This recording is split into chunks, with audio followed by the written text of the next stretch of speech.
Hey guys, JW here. It's after the holidays. What happens? We all get leftovers. So today we're going to take a look at a ham, and is a Shun bread knife more than a bread knife? So we're going to take a look at this bread knife cutting a ham. It's a smoked ham. I'm going to have some macaroni and cheese.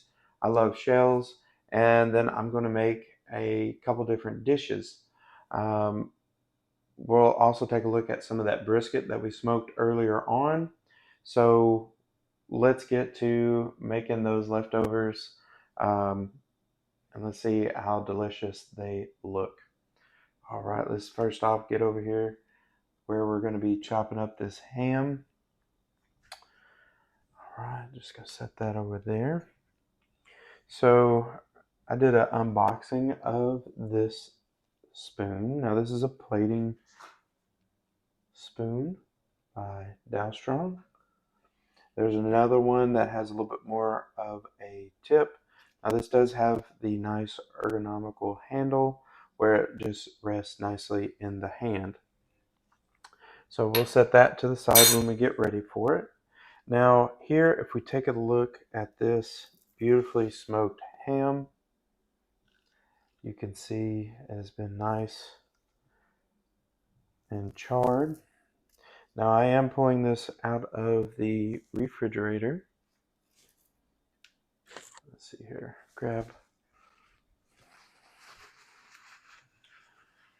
just grab me a little rag here. Don't want to have slippery hands when dealing with sharp objects. Let's go ahead. Oh, one of my mics fell over, but that's okay. Let's bring you on up close here. Let's get into it.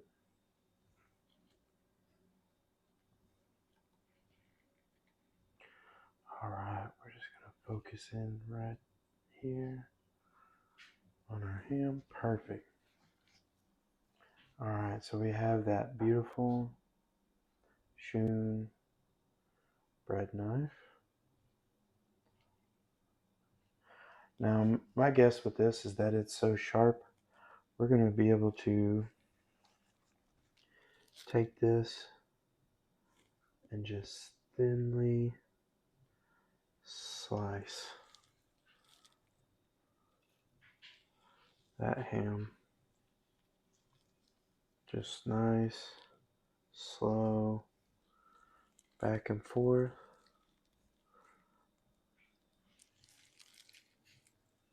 Now it just depends on how thin you want it.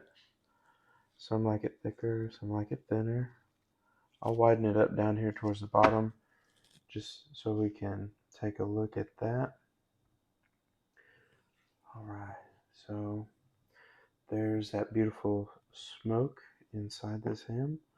Just one pull. Look at that straight line.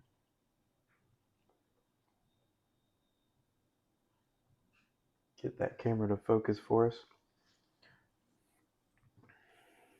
We're just going to slice it just like that. As I got started at the top, you can see how thin that slice was. Okay. I'm going to take some of our ham and just kind of set it up. Now this one did get a little wider at the bottom, but with this knife, I know we can fix it. Just going to peel some of that off there.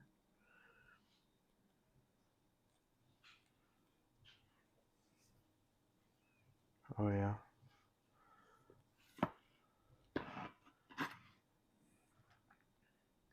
It's cutting this like butter. I just got to work on my hand control a little more. My plate and everything's moving. I'm looking at getting some new cutting boards. There's a nice thick piece, but thinly sliced.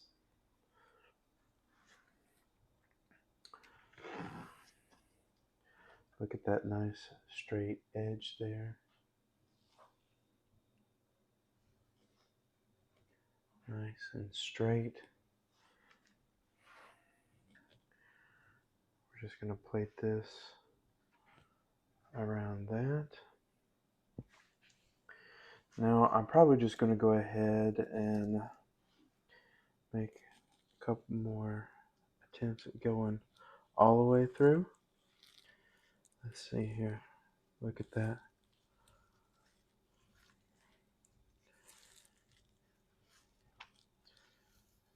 It's because I chopped it earlier. Look at that, nice and thin. I nailed it with that one. That one's probably going to go into a lunch bag for work tomorrow. Just easily sinks into this ham. I was watching a few chefs the other day, and I saw another nice thin slice there.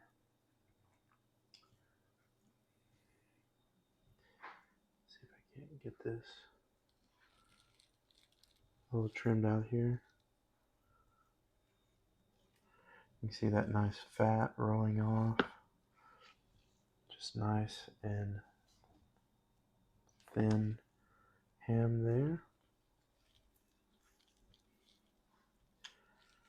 So if you can have a steady hand and some patience when chopping big pieces of meat, this is what you can achieve.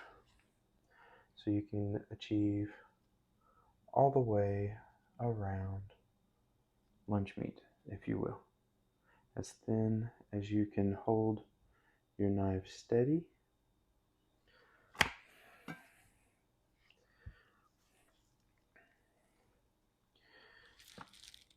Straighten this ham up a little bit. There we go.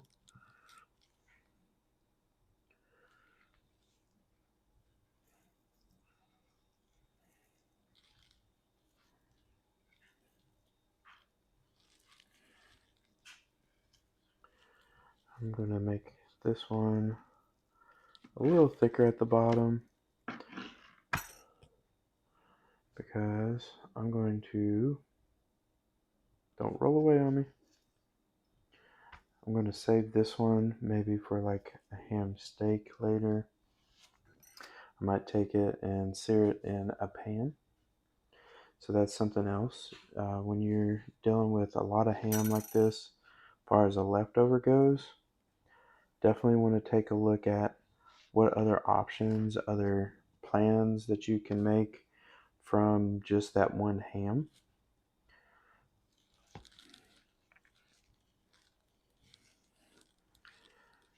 There's a lot that can go into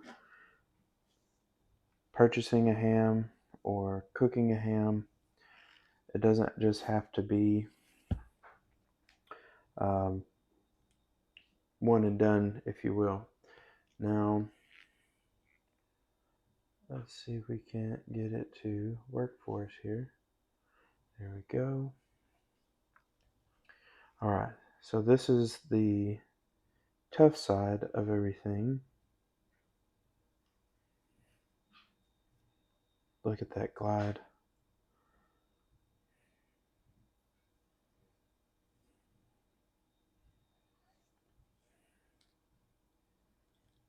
Flatten that out, keeping my blade steady.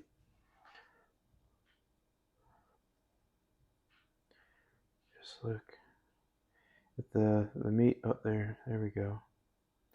I was just saying if the meat wouldn't,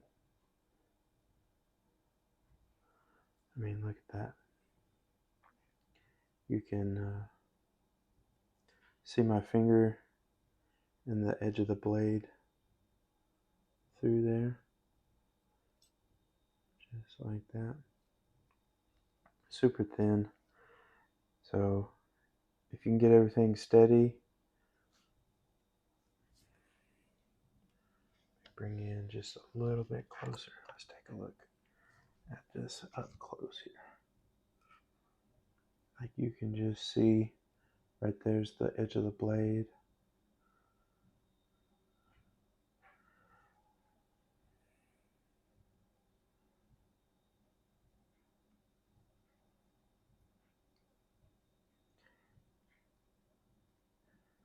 Just look at that. It's just, if I try and get it any thinner than that, then it just starts to tear the ham. But look at that paper thin. I mean, super thin and delicious. Actually, I'm going to eat that piece right now. That is a beautiful smoked flavor.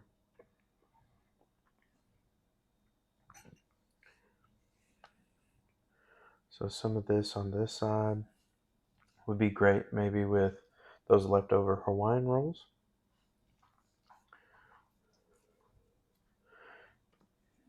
Maybe we're going to make some hot ham and cheese and maybe some soup.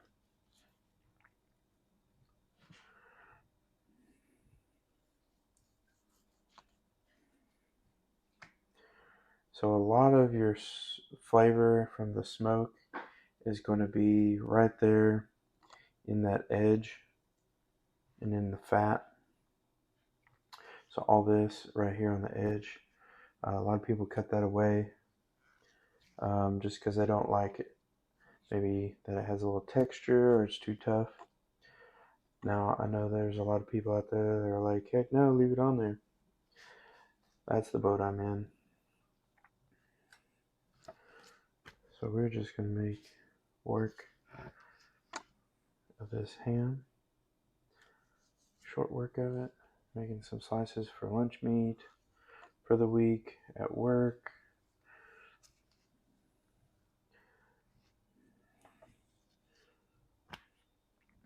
And like I said, if you want to, you can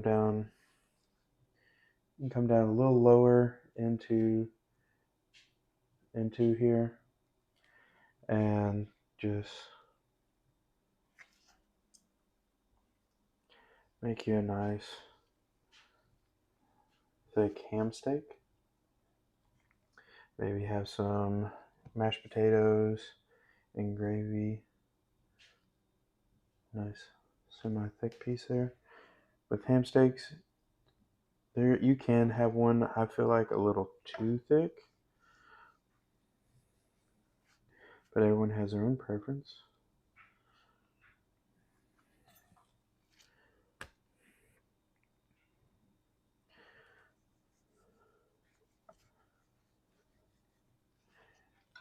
You kind of see where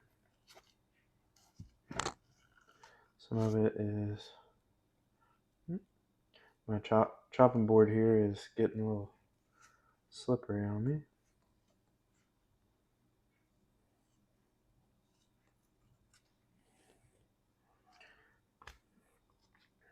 Now, I'm going to pause this and finish cutting this, and then we'll be right back to that plate and what we're serving up for that plate. Alright guys, here we are. We have our variety of thicknesses and stuff here on this plate. Now, we're going to grab that spoon, and we have some delicious macaroni and cheese shells. Just look at that beautiful cheese down here towards the bottom.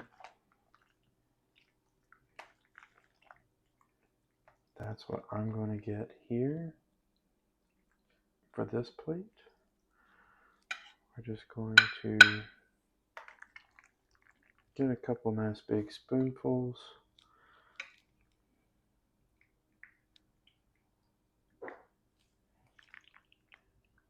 And just fill that plate up there nicely. Set this out of the way. And bon appetit. There we go. Alright, we're going to set that plate to the side now.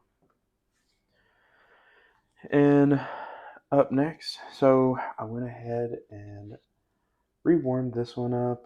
I should have showed you it before, but if I get close enough, maybe right in here is nice and marbled and very nice, juicy, fatty pieces. You can see some of that smoke ring. Same with this one. The fat is nice and marbled in this piece. You can just see all that juice that came off from heating that up. Now let me grab a paper towel. Just going to grab one here to have off hand, just in case everything starts to drip everywhere. So what we're going to do is slice this up. Look at this. It's a bread knife, right? Oh, get out of here. All right, there's one. Just look at that nice pink on that inside from all that smoke. That beautiful. Let's just bring it down here to it. Oh yeah, right there. Like that. Just nice and juicy. Not tough at all.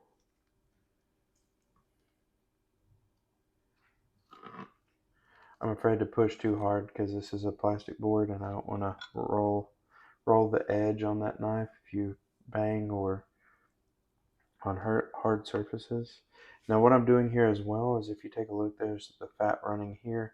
Now I'm trying to get the fat to meat portion. Oop, let me slide over. Meat, fat here, and meat over here. So I'm trying to get that perfect meat to fat ratio. Okay, there we go, get you cleared up.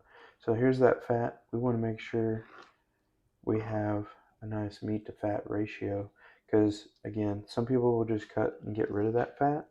I do not. I think it is made the way it needs to be, especially when you're getting a nice pink smoke ring with that brisket. Now this is brisket. All right, we're going to bring over our plate. This plate here is going to have a nice heaping pile of that delicious macaroni and cheese that we saw.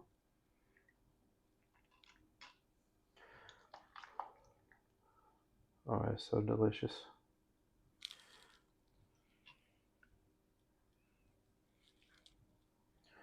All right.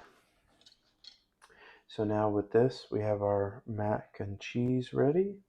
Now we're just going to take a few pieces of our brisket and apply them to our plate.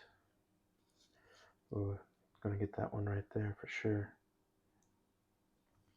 Now for me, I can't ever have too much meat on mine.